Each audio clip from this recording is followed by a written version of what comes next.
श्रुतिस्मृतिपुराणानाम् आलयं करुणालयं नमामि भगवत्पादं शङ्करं लोकशङ्करं शङ्करं शङ्कराचार्यं केशवं बादरायणं सूत्रभाष्यकृतौ वन्दे भगवन्तौ पुनः पुनः ईश्वरो गुरुरात्मेति मूर्तिभेदविभागिने व्योमवद्व्याप्तदेहाय दक्षिणामूर्तये नमः।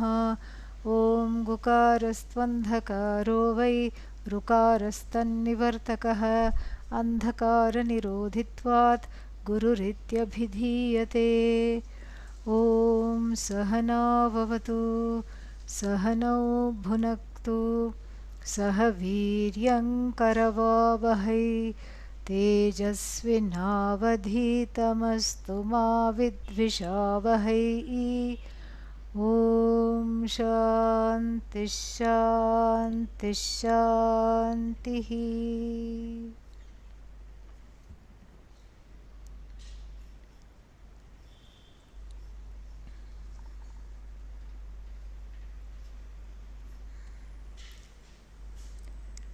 Verse number 17. काम्यलाभे हर्षवृत्तिः शान्ता तत्र महत्सुखं भोगे महत्तरं लाभ प्रसक्तावीशदेव च विशदेवहि प्रसक्तावीशदेवहि. So this is a verse that talks about how the happiness, joy derived out of wish fulfillment, desire fulfillment, is not the same as Svarupananda. How does it differ? In at least a few ways. Svarupananda is constant. This one is inconstant because it goes up, goes down. What goes up must come down, and this is what it follows the laws of loss and gain of the objects of it. It is contingent upon the loss and gain of the object of desire. That is the first way it is different. The second way in which the Svarupananda is different from Vishayananda is that the former, i.e. Svarupananda, is not dependent upon anything for what it is. It is not a kritrimam or a manufactured joy. It's not a manufactured joy. It simply is. It simply is what it is, and being what it is not dependent on mithya objects because it is itself Sat. This is the second way in which there is a difference. And the third way, which is a logical inference from the first two distinctions, is that the Ananda belonging to the self does not suffer from finitude in the sense that it is not cut up into experiencer, experienced, and the mode of experience.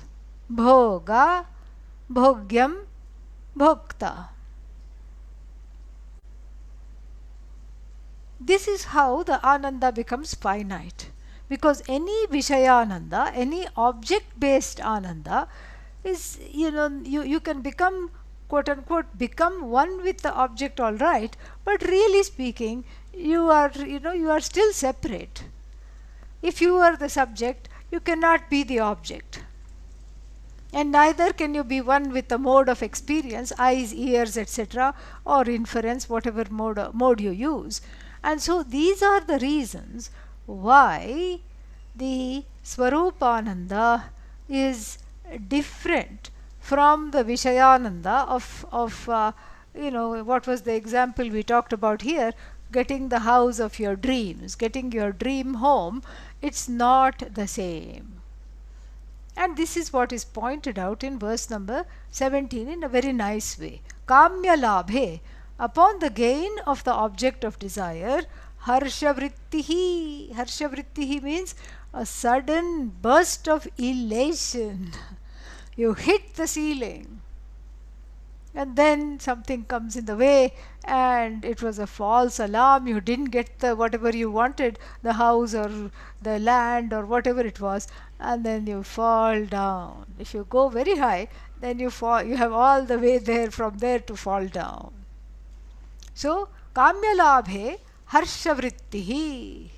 And in this elation, in this ecstasy, there is no, there is, you are in disbelief, you are in a state of shock. Shanta tatra, what is shanta? Harshavrittihi, harshavrittehe, then when that harshavritti is calmed down, shanta san, then tatra mahat sukham, great happiness, then later on you feel. That's why you have to pinch yourself, you have to scream. We see all this in movies or in some news segments where somebody won a lottery, or even better, there is some, what is it? There's these kinds of stories come. They were neighbors for a very long time and they got along very well. Many years, two decades, I think they were neighbors. Then they found out that they were long lost cousins. And they did some DNA test, and then at first when they found out, everyone was shrieking. You could they were just all shrieking with happiness. I suppose this was one example of harshavritti in the American context. Maybe the Indian harshavritti sounds different, probably not, but maybe there will be some cultural differences. So they were all shrieking, and then later on it struck them, okay, this is really true, this is exactly what it is, you are all related and all these things. And then they were very happy, and then they hugged, and the happiness came later. So this is what is talked about here. So shanta tatra mahat sukham bhoge mahattaram labha. Bhoge mahattaram labha. There is, in the enjoyment. So first there is elation, and that elation turns into happiness at the prospect of enjoyment. And in the bhoga itself, in becoming one with the object of delight, then there is great happiness. Second line, bhoge mahattaram labha. And then prasaktau Isha hi. Prasaktau means when the possibility is there, then there is some slight happiness. So what does this mean? This means that the happiness derived from the Vishaya, from the objects of desire, if you keep waiting for the desire to be fulfilled, and if you keep wanting that kind of a happiness, then please know, the Panchadasi says, please know that one, it will always be finite, because the object is finite, and therefore the enjoyment derived from the object is also finite. Two, what is two? Two, there is a elation and dejection, and there will be kind of a yo-yo experience of happiness. It is not constant. And number three, since it is dependent on the objects, then one continues in Atma Ajnanam, projecting one's desires onto the objects. What is the desire? The desire for self-understanding, for self-knowledge. One puts it on the objects, one depends on the objects. And so therefore, this joy is always finite. And then in the Taittiriya Upanishad, there is a setup to discuss the various koshas. Panchakosha discussion is there in great detail, and even in the Chandogya it is there, but it is, it is a little less, it's not so built up. So the Panchakosha Viveka, the Panchakoshas are there. And what are these koshas? Koshavat achchadakatvat koshaha. That which hides like a, what is that called? Like a locus of error. So a kosha is a locus of error, meaning it's a place where the error can be made. So kosha means that which hides. So if the error is there, then one focuses, like for example, Annamaya kosha, the body. The body is the place where the error is made. What is the error that is made centered on the body? I am as good as the body. That is the error here. So the kosha, the Annamaya kosha, the kosha centered on the body becomes a locus of error. Likewise, the mind becomes a locus of error.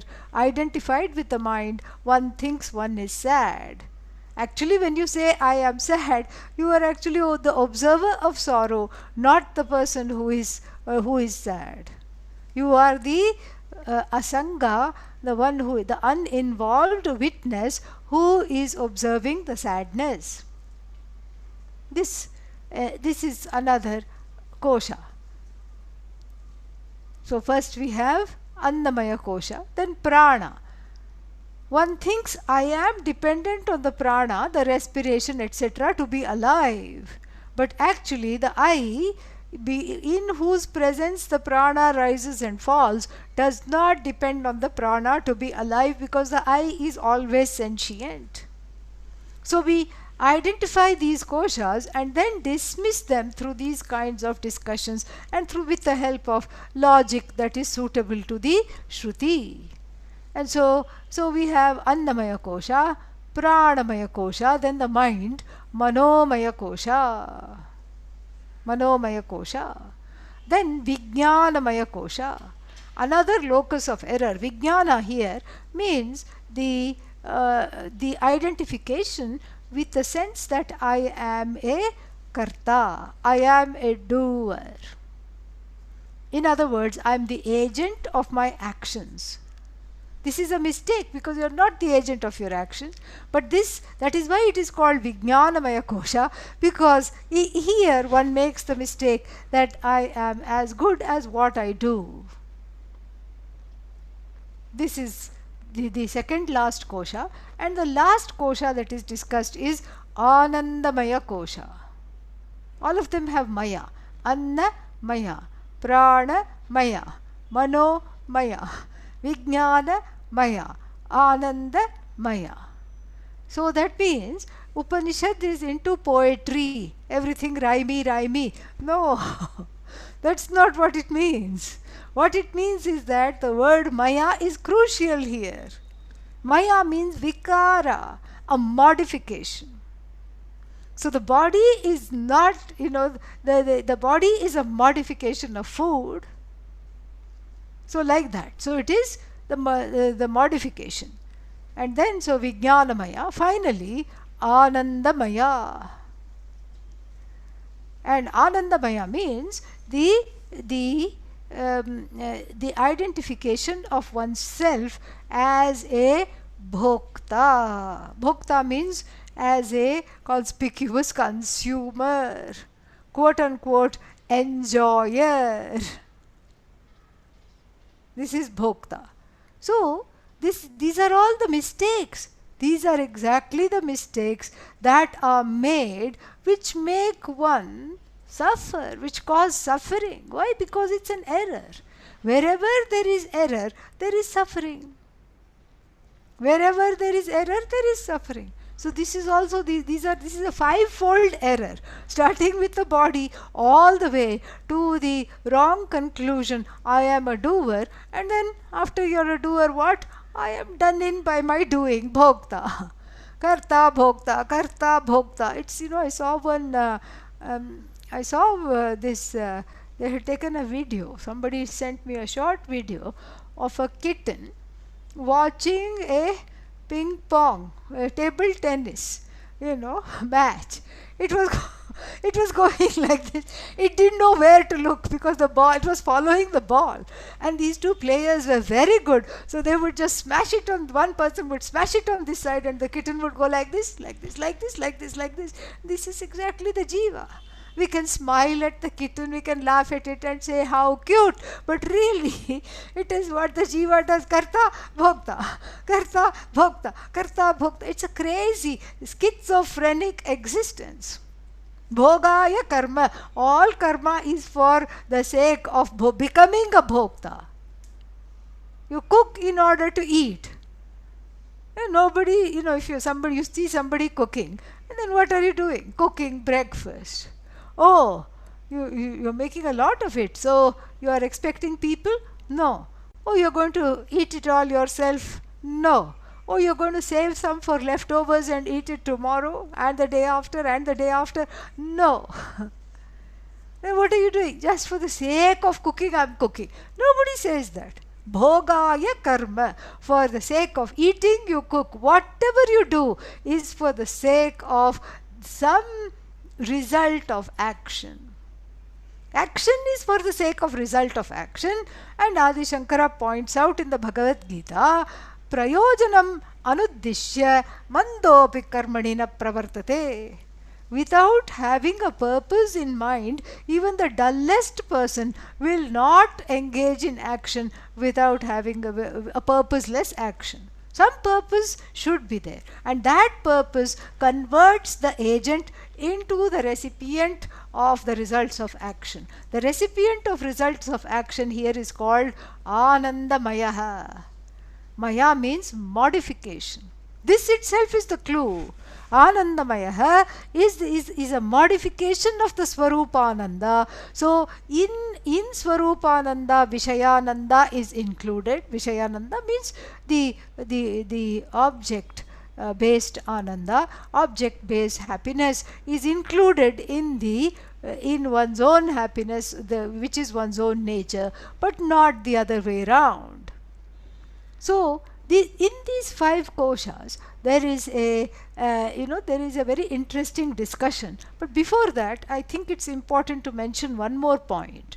This Anandamaya has been confused by certain writers who were Adi Shankara's contemporaries to be the real Ananda, which is Satchidananda.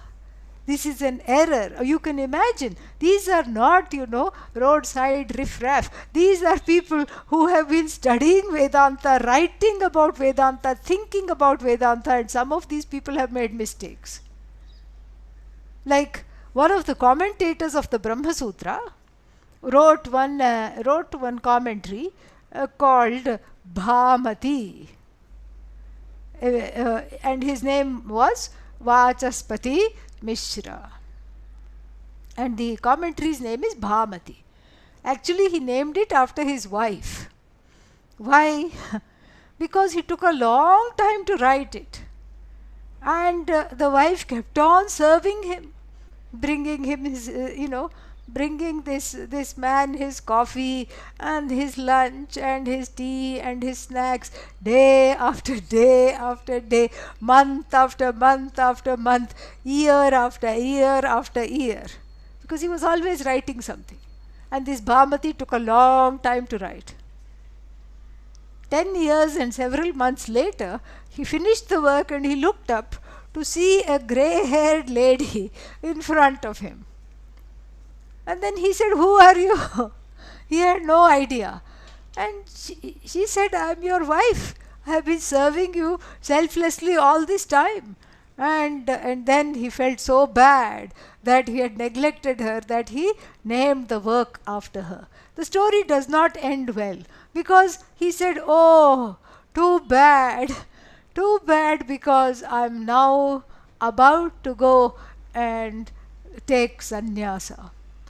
I have no desire to be here, and lead this worldly life." So the story does not end well from her standpoint. But this is Vachaspati Mishra. You can imagine, he was such a thinker, a great thinker, but still he also made the error to confuse the kosha, a locus of mistake, into thinking that Anandamaya is the real Ananda. Where the Upanishad discusses Anandamaya, he thought it was the real Ananda itself, it was Swarupa Ananda. And so, this is, you can imagine if stalwarts like Vachaspati Mishra are making these errors, what to talk of anybody, lay person studying Vedanta, very, very difficult here. So, the one of the Brahma Sutras clearly mentions that Anandamaya, this locus of error, is not to be confused with Swarupananda. There is a sutra, Anandamaya Abhyasat, because Ananda is repeated. And then the first one is Maya, the other one is Ananda, that comes later in the Upanishad. So it cannot be. So Anandamaya is not Ananda. This is exactly what is the purport of verse number 17. And so let us see what is this, what is he trying to say here. So in the Upanishad there is a certain setup, a very nice setup that is there to make this understand, to make the loci of error nicely understood, to assimilate it. There is a metaphor of a bird. So there is a bird, and then it has two wings, the left wing and the right wing, not to be confused with current day politics. Okay, this wing means literally wing. Okay, don't think, oh, the left wing must be socialist and the right wing must be nationalist. No such thing. Okay, this is just a anatomy of a bird. So left wing, right wing, minimum anatomy, head, tail. And this is what the thing is. So each one, each kosha is described in the form of this bird. So this is, and then when you come to Anandamaya kosha, the bird has, what is the left wing of the bird, what is the right wing of the bird, let us see. So, tasya priyameva shiraha Modi दक्षिणः पक्षः प्रमोद उत्तरः पक्षः आनंद आत्मा ब्रह्मपुच्छं प्रतिष्ठा. So the bird described in the locus of error called Ananda looks like this. It has a head. Of course, every bird has a head, and so the head of the bird is called Priya. We'll see all this later on. This is very, very interesting. The head of the bird is called Priya. All right. And then the left wing is called Moda. These are all nomenclatures. The right wing is called Pramoda. So we have a gradation here. Priya, head, left wing Moda, and then right wing Pramoda. The Atma, the very being of the bird, is Ananda. And then the tail of the bird, and the tail is very important because the tail gives the bird its stability when it flies and its sense of direction. So the tail is everything. The tail upholds the bird, so to speak, in flight, and so the tail of the bird here is Brahman, Brahmapucham Pratishtha. Brahman is established as the tail.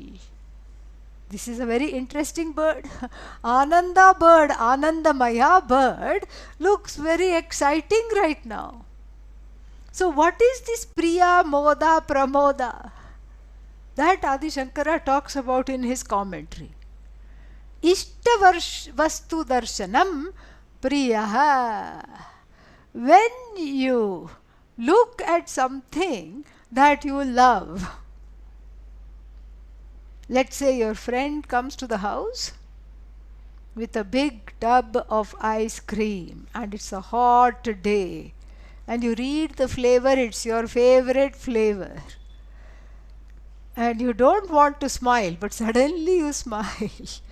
There is a small smile on the face, but you dare not just outright shriek or laugh or show any kind of elation, because it is in his or her hand. It is in the friend's hand. So, Vastu Darshanat Priya. Priyasya labha. The labha of the head of the bird, here called Priya, is a small little happiness that comes when you see a beloved object, person, event, thing, whatever it is. Then what? You don't know it is yet for yourself. Then the friend says, I brought for you this ice cream. So then, Ishtavastu Praptihi. Now there is nothing to stop you from becoming one with the ice cream, but you are not yet one with the ice cream. It is still in the hands of the person, but then the friend has assured you it is for you and you alone. So in other words, that ice cream is yours. Then what?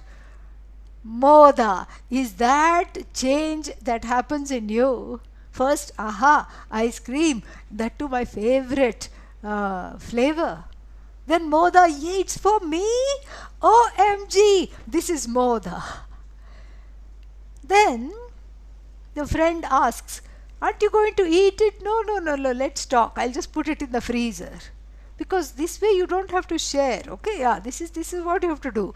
And this way you don't have to share. And after the friend leaves, you sit down to attack the ice cream from your favorite shop. And then what? Then you have what is called pramoda. Ishtavastu anubhava. Ishtavastu anubhavat pramodaha. So this is, these are the three gradations. And what is the Atma of all these various gradations of Ananda? Atma, don't think Satchidananda Atma, but here Atma means what is the, what is this? What is that source from which these gradations of happiness is coming? It is Ananda. It is Swarupananda.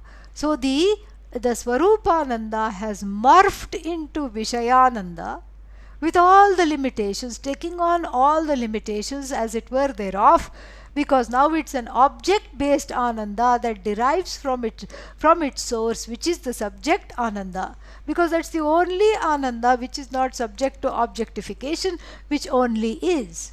So everything derives from that Ananda alone, and so we have three gradations. Seeing a beloved object, you have a condition of the mind called Priya, slight happiness. Oh, nice. Oh, this is looking good. This is sounding good. Say more. This is Priya. Yay! For me? Is this really mine? Moda. And then, of course, you sit down to become one with it. And then that is pramoda, the joining, the contact, the oneness that is gained with the subject-object union is called pramoda. All of them are manifestations of Swarupananda.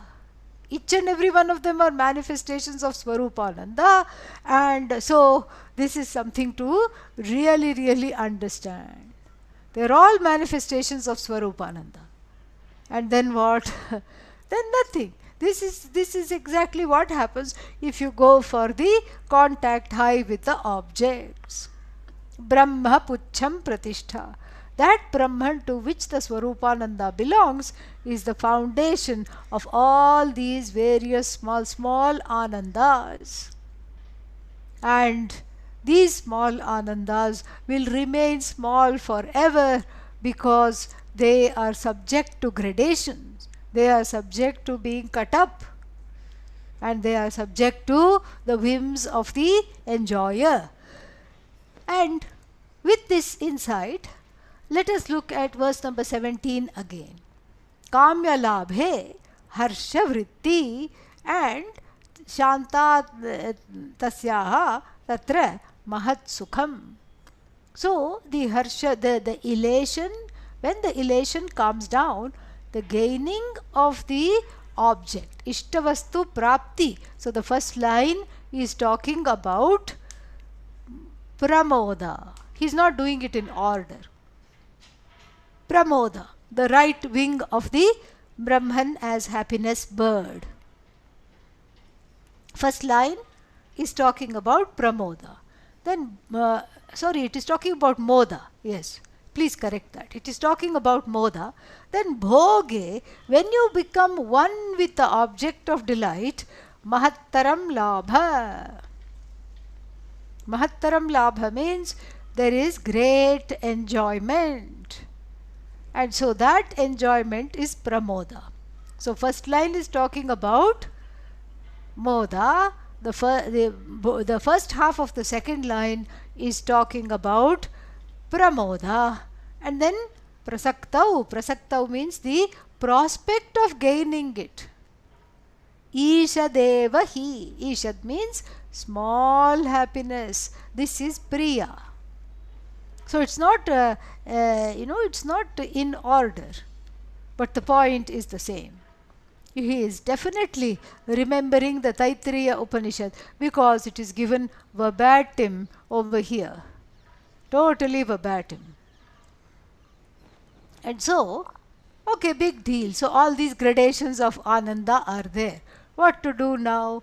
Let us see what the next verse has to say about this. Mahattamam viraktau tu vidyanande tadiritam evam kshantau tathau darye krodhala lobha nivaranat evam kshantau tathau darye krodha lobha nivaranat. Mahattamam means the greatest. Tamam, whenever you hear the word with tama at the end, it means best in Sanskrit. Superlative. And then tara, mahattara, if it had said, it would have meant better. Comparative. So tamap and tarap, these are the suffixes. So bhoge, mahattaram, labha. Here it had said mahattaram, greater. There in the last one, here mahattamam, the greatest enjoyment. Mahattamam, we have to bring bhoga here. Mahattamam, bhoga of the greatest happiness is bhoga of this enjoyment. Mahattamam labha or bhoga, we have to bring in viraktau tu, whereas, however, but what? The greatest happiness, which is Svarupananda, arises out of renunciation. Virakti, viraktau, seventh case. Viraktau tu mahattamam idam. Then this Ananda is the greatest when it is a result of giving up. This is very counterintuitive. You can have everything in the world, the Upanishads say, if you give it up. If I give it up, then what's the point of having everything? Here you give up the desires, you give up this, you give up that, you give up this, all these things. And then after that you can have everything in plenty. But that's how it works. That's exactly how it works. In the beginning of the second chapter of the Taittiriya Upanishad, this thing is mentioned. That the knower of Brahman gains everything, gains the ultimate. Brahmavida apnoti param tadesha bhyukta. This has been said in the Rig Veda, says the Taittiriya Upanishad. And then, what is this Brahman? Kim tad Brahma? Then you get an answer. Satyam jnanam anantam Brahma. Brahman is defined, described as that which exists, the sole source of all existence, that which simply is, and that which is all knowledge, and that which is limitless. Then of course the next question comes, where is this Brahman? Yo Veda Nihitam Guhayam. The one who knows this Brahman hidden in the cave of the heart, the cave of the buddhi. Brahman is right where the cognitive ability to know is. Right there is Brahman. And because it is everywhere, then Soshnute sarvan kamaan saha brahmana vipashtiteti. So then what do I get after knowing this Brahman as myself, as Bhagavan as myself? Then the Upanishad says, Saha, such a person, Ashnute, eats, enjoys. What? Sarvan Kaman, all the desires at once, in the form of Brahman. Brahmana Saha Vipaschita, in the form of the all-knowing Brahman, in the becoming or being Ishvara, knowing that one is Ishvara, one enjoys everything, all the objects of desire at once. That is why we say the desire is, the desire is something which is not even needed for that Swarupananda. But the desire fulfillment which leads to a certain kind of Ananda is not outside of Swarupananda. This is something to understand. So here he says, Mahattamam viraktautu. When you give up all these finite pursuits of this finite happiness, small, truncated, cut up, divided happinesses, then you get everything you wanted for, because your vision has changed and nothing that you encounter is separate from you. Nothing that you encounter is separate from you. It's all you.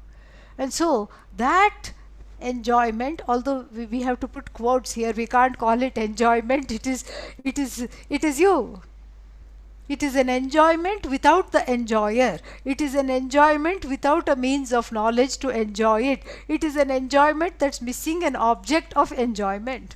That kind of an enjoyment, if it can be called that, like decaf coffee. It is coffee, but it doesn't have caffeine, So that kind of enjoyment, if it can be called that, is the only thing there is. And if one is busy cutting up all the small joys and getting addicted to them, this enjoyment, sans the enjoyer, enjoyed, and means of enjoyment will never be a possibility. And he quotes himself. He says, I already talked about this. So it's not a possibility. So what should I do to have Swarupananda? Give up Vishayananda. Give up the addiction to Vishayananda. How to give up Vishayananda? Give up all the Vishayas. Simple. And how? Dosha drishtya muhurmuhu. You keep seeing the fault in them again and again. Look at something and then say, this is finite, this is not for me, I want the infinite. You have to do this exercise again and again. There is one Swami, I don't know where he is now, but he was famous for a while as a skeleton Swami. Not that he looked like a skeleton, but he always brought a skeleton with him as a prop. And he used to be a scientist before he took sannyasa. He was perhaps a doctor or some pathologist or something like that. And then he gave up everything and became a Swami. And then he used his science and physician background very nicely. And he used to drag this skeleton which was, hanging like this. And it used to come to every class. I heard about this, okay. And then so, what would he do? He would say, look at our future. Look at your future. This was some kind of an aversion therapy. And then he would bring all these, some amoeba and microscope, and then teach Vedanta through the microscope, and all these things he would do. He must still be around. and he was called Skeleton Swami. He had one more name, Protoplasm Swami. So that was also there. Maybe you can Google him. Not now, later. Okay, so and find out if he's still around. So then he used to teach like this. So this is the kind of a aversion therapy that you can practice at home. See the finitude in everything and consciously, this is a practice he advises, they consciously turn away from this, that object of delight again and again. Turn away from that. Because this object of delight, which is which is very addictive, is actually blocking the ananda which rightfully belongs to you, which is not cut up into enjoyer, object of enjoyment, and then means of enjoyment, which is infinite, which is yourself alone. And then he says, so viraktau mahattamam, the greatest of happiness lies in virakti, in this giving up. And he says, I have already told you that. Where? Vidyanande tad iritam. Iritam means has been unfolded, has been dealt with. Vidya, in the chapter on Vidyananda. Where is the chapter on Vidyananda? It is the previous chapter to this. Very beautiful chapter. In fact, I wanted to take up that one, but that has like 60 verses, and so it is double the size. We won't be able to finish it. So that's why I decided to take up this one. Beautiful chapter. We should study it sometime when we don't have the constraints. Very beautiful chapter. And there he does a very unique symbol, unique metaphor, unique imagery.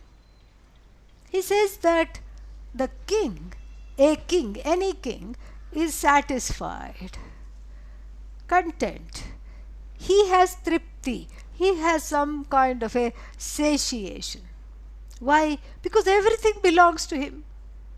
If he wants to eat something, all he has to do is ring a gong, and then 10 attendants will come, and then you have to order it, and the cooks will fall over competing on each other in order to make it and get the approval of the king to make that particular dish and bring it.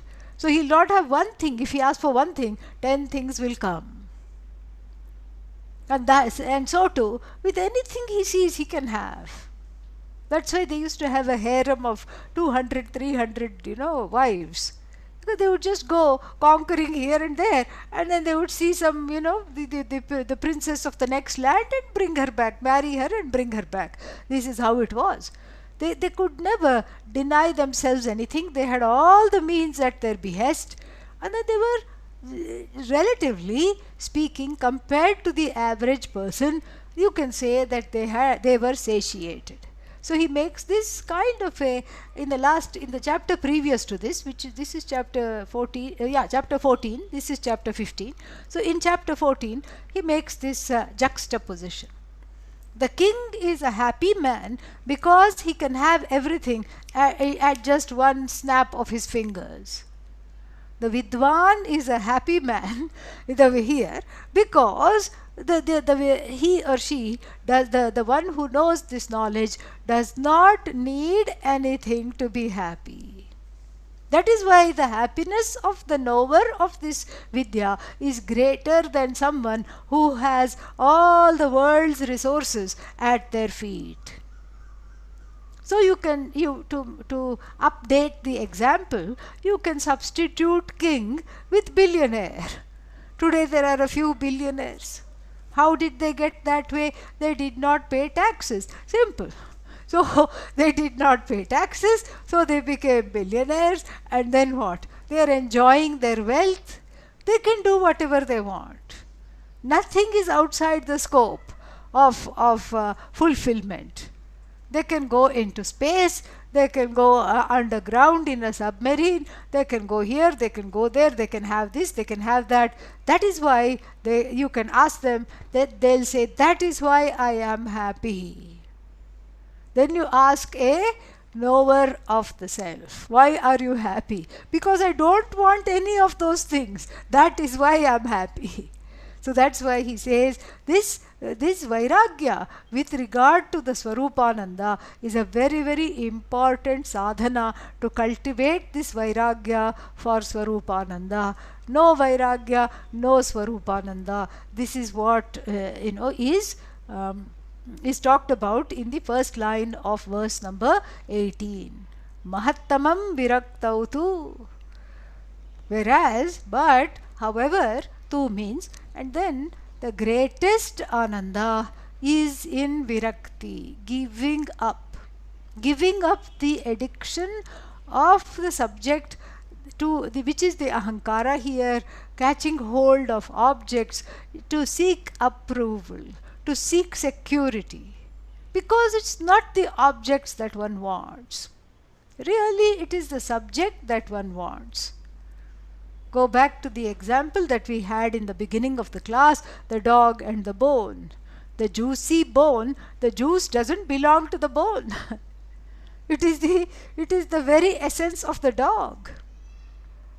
And so the dog, and if you can stretch the example a little further, the dog is hurting itself by continuing to enjoy the, quote unquote, enjoy the bone.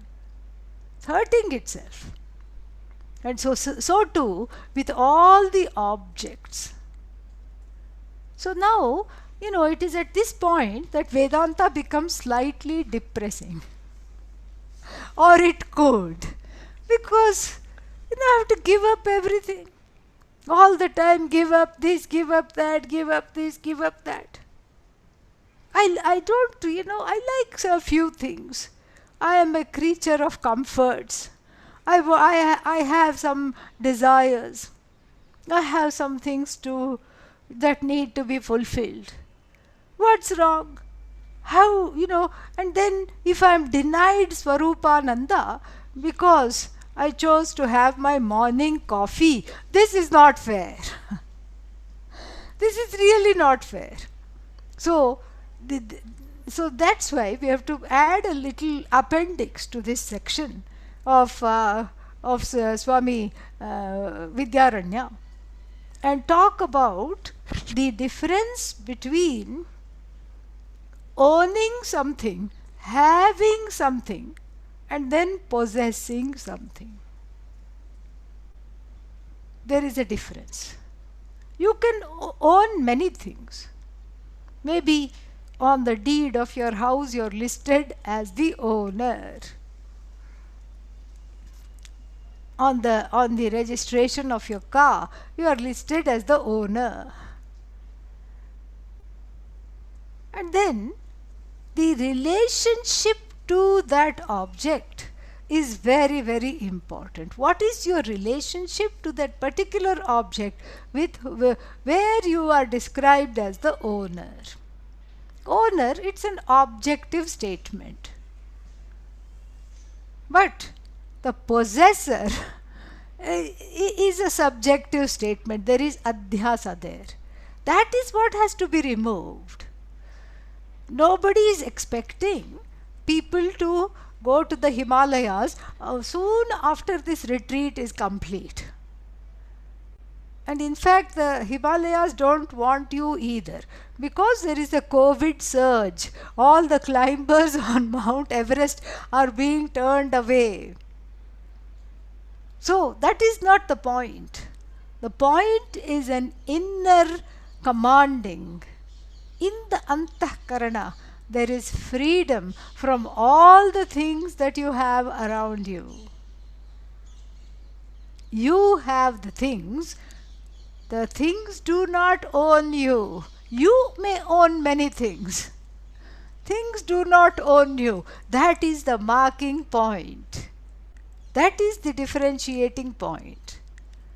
If the things start to own you, then there is trouble. And that is when one has to think about redefining the relationship. That's why the word possession is very important.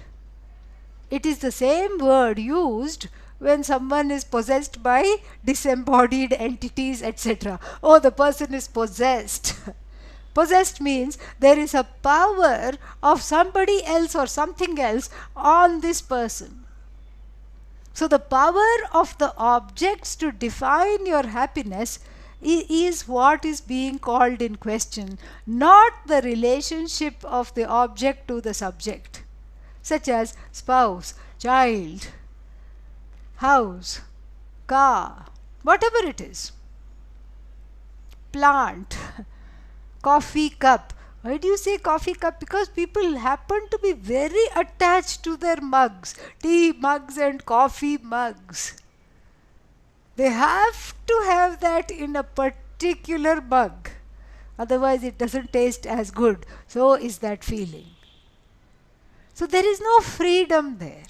This is where that freedom has to be cultivated. No fun if you are possessed by objects. What is the fun? What is the point? When you are possessed by something, whether it's a person in your life who directs how you should behave or what you should do in order to get their attention, or whether you are possessed by a relationship that you really want, or you are possessed by an object, it's the same thing. Being possessed by something means there is a disempowerment centered on the self, and such a person has given their power over to the object to define how contented they are going to be. This is what is being pointed out here. It's not about, it's a cognitive giving up. You don't give up the object.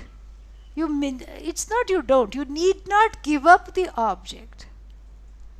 You clean up your adhyasa in reference to the object.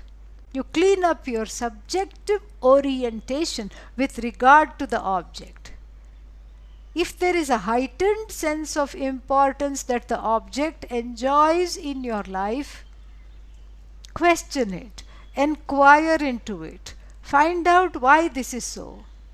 Find out if this is tenable, if this is indeed valid.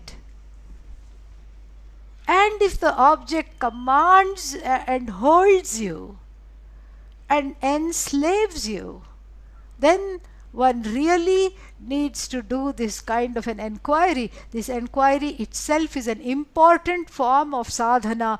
Why does this object have this particular power? Why on earth does this object make me dance in certain ways? Why does it have this kind of a power over me? Because if I give my power away to the object to define how happy I am, to define me, then there is a sense of disempowerment. And in this sense of disempowerment, there is depression, dejection, despondency, even despair. Vedanta teaches self-empowerment, even as the Mahavakya is being ingested. In fact, I would even go so far as to say that self-empowerment is a prerequisite to assimilating the vision of non-duality. The whole premise starts with the feeling that one is incomplete. Therefore, the Shobhana Adhyasa onto an object, maybe this will help me to complete me. And that object can be a person, a thing, an event, anything. This is what I need. That is the mistake. And that error has to be corrected. And the correction of this error is called Vairagya. Therefore, Vairagya is better defined as objectivity rather than giving up. Have an objective understanding of your relationship to things and people in your life. And then what? What if I discover that there is a subjective understanding, but I am not able to give it up? I discover an adhyasa in my relationship with such and such object or such and so person, but I am not able to give it up. What should I do? What should you do? Offer it to Bhagavan. Let it be Naivedya. Just say, this is a place where I am having great difficulty, O Lord, O Goddess. Help me. Ask for help. It will come. And then, so this is what he says in verse number 18. Viraktau tu mahattamam tad vidyanande iritam. This has already been described at length in the previous chapter, how renunciation leads to everlasting happiness centered on the Swarupa of oneself. It leads to Swarupananda. And then he concedes. He says that in the person enjoying the Shanta Vritti, meaning a Sattvika person, also has a little bit of, the little bit of joy. Some happiness is there where Kshantau, in Kshanti. Kshanti means accommodation, forgiveness. It's also a kind of letting go of other people's omissions and commissions. Being able to accommodate that and not taking their problems personally. Understanding that if someone is unkind to you and their unkindness is directed at you, chances are that it is an expression of their own disenchantment and sorrow. It's an expression of their unconscious, and it has nothing to do with you. And this is again a kind of vairagya. If you're able to see it like this, then it is very easy to cultivate kshanti. Kshanti, as we saw, is a quality of a sattvika quality, a quality of the shanta vritti. And then tatha audarye. Audarya means bigness. Become bigger than your problems. Don't let the problems have the last say. Everybody has experienced this. What have the people experienced generally? You hear something or you get to know something just before you go to sleep at night, the previous evening. Oh, it seems so terrible. Somebody is sick. Oh, how awful. And some loss in business. Oh, this is irredeemable. How can this happen? Somebody betrayed you. Oh, this was just unforgivable. And then you feel like firing the person off that betrayed you, or you feel like, doing something drastic. But let's say you are blessed with some forbearance, titiksha. You just go to sleep instead.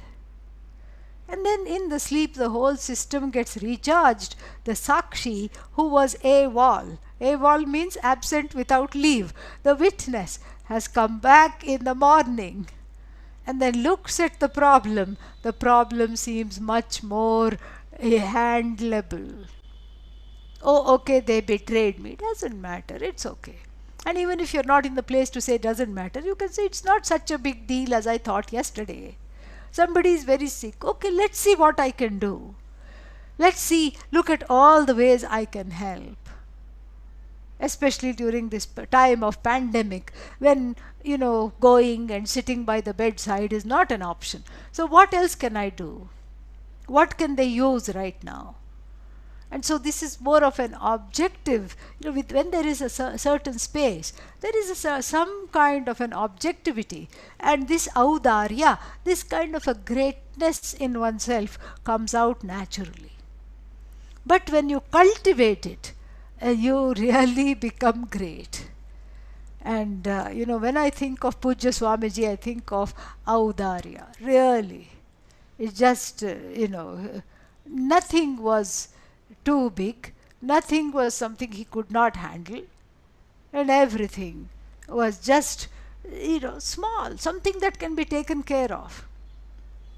And this is what he used to teach. So much so that once I went to him with some problem, I forget what it was. So I said, I don't know how to manage this, and this is what is happening. And he just looked at me with a very kind look, a kind smile. And then he said, "It's very simple, really. You have to just become like me. You have to be big like me." As though it was so easy.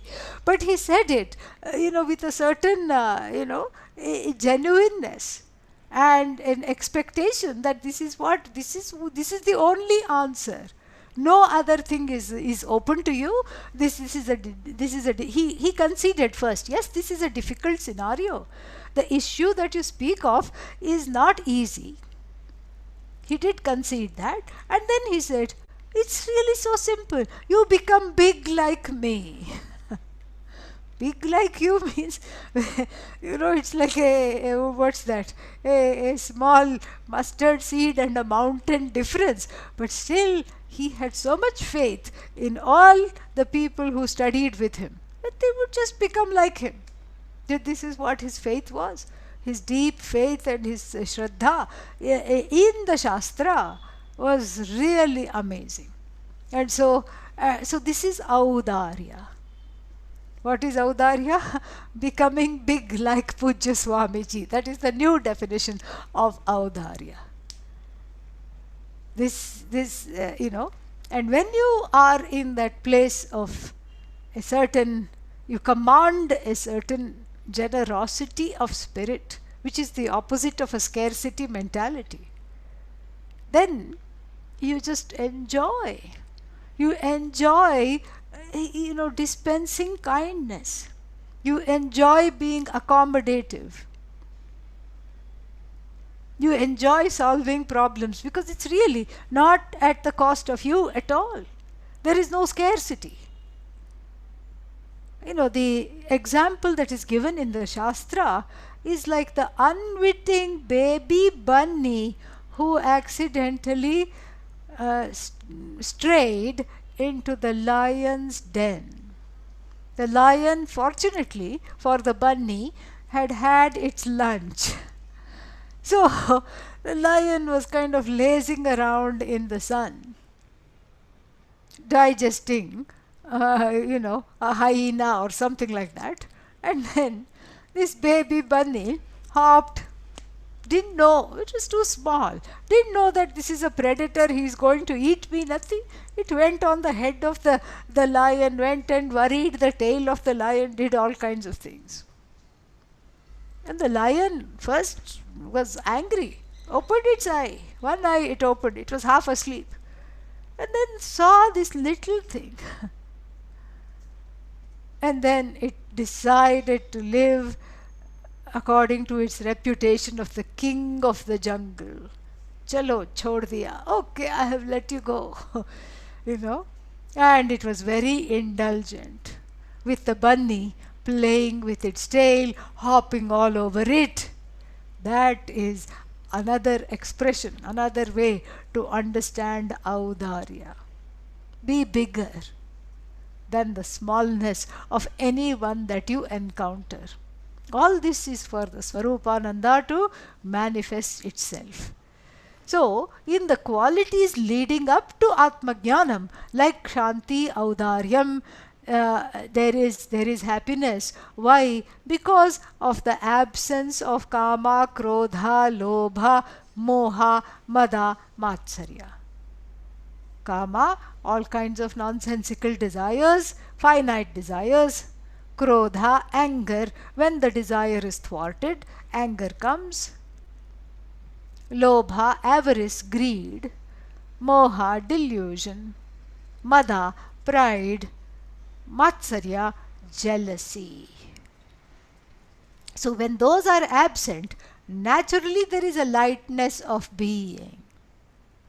And that lightness of being is very close to Swarupananda. And in fact, it's an expression of that Swarupananda, it's a precursor to that Swarupananda, which is ultimately gained by the pursuit of Vedanta knowledge. Number 19. Yadyat sukham bhavet tat tat brahmaiva pratibimbanat vrittishvantarmukhasvasya nirvignam pratibimbanam. So yat yat sukham bhavet, whatever happiness that exists in the heart, tat tat brahmaiva pratibimbanat, all that is due to the reflection of Brahman alone in the heart, in the antahkarana, in the mind, however you want to look at it.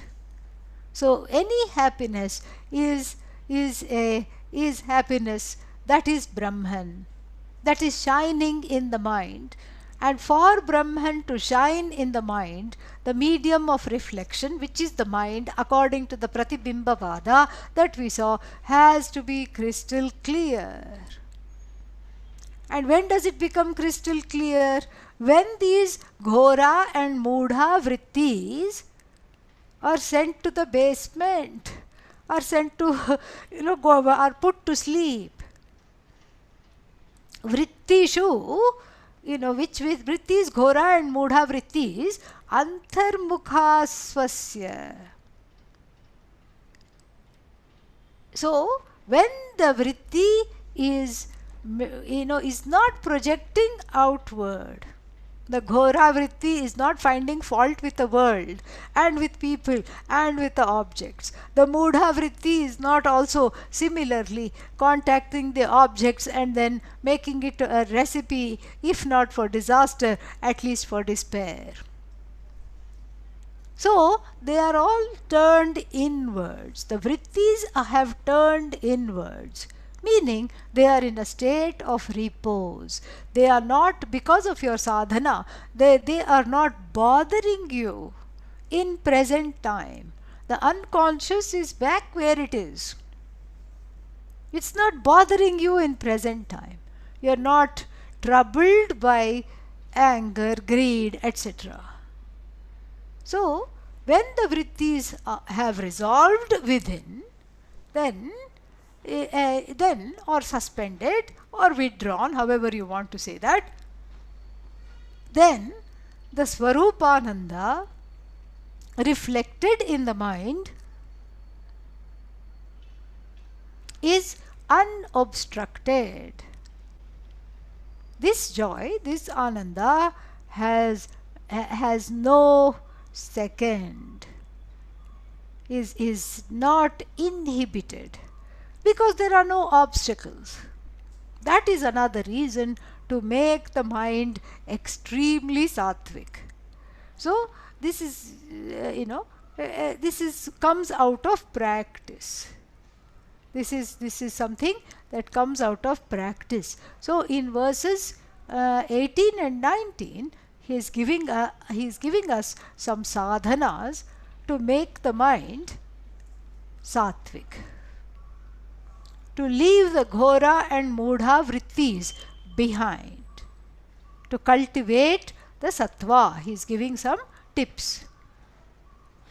Now, from verse 20 onwards, for a few verses, he switches over to Avachedavada that we talked about earlier. So you can understand the same argument from the standpoint of Avachedavada, that same Swarupananda, etc., from the standpoint of Upadhi.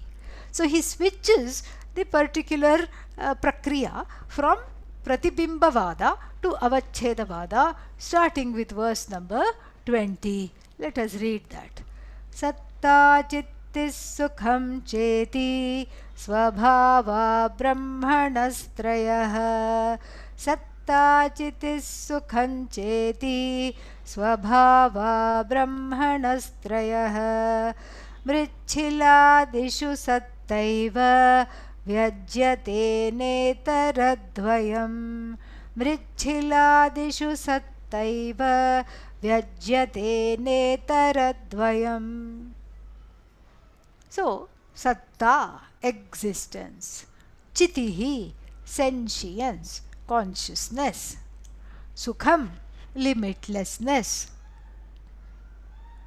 In other words, satyam jnanam anantam, the only source of existence, and that existence is infinite, limitless, ananda, ananta, and it happens to be sentient, all-knowing. This is what Swabhavaha, Swabhavaha means this is the nature of Brahman. These three words describe the nature of Brahman.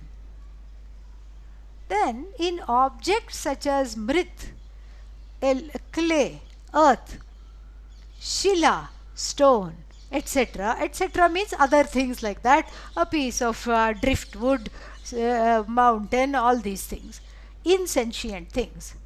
Satta eva vyajyate.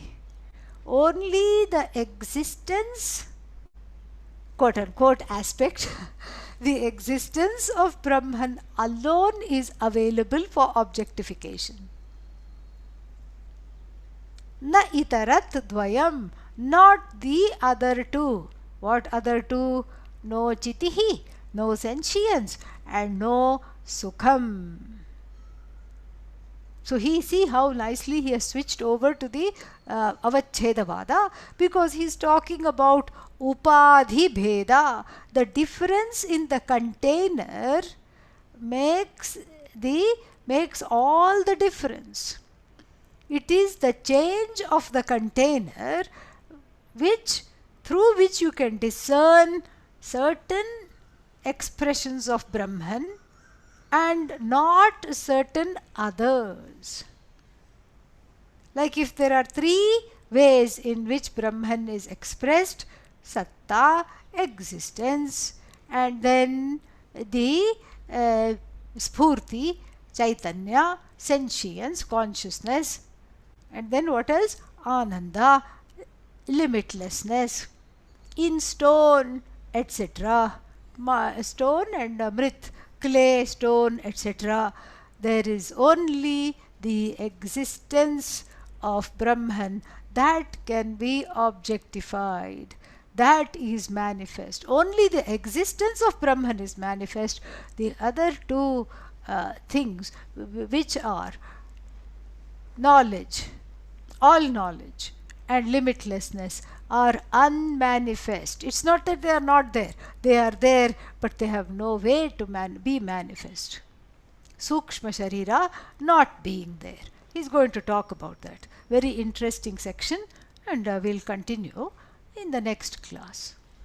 Om Purnamadav Purnamidam Purnat Purnamudachyate Purnasya Purnamadaya Purnameva Vashishyate. Om Shanti Shanti Shanti. Harihi Om Shri Gurubhyo Namaha. Harihi Om.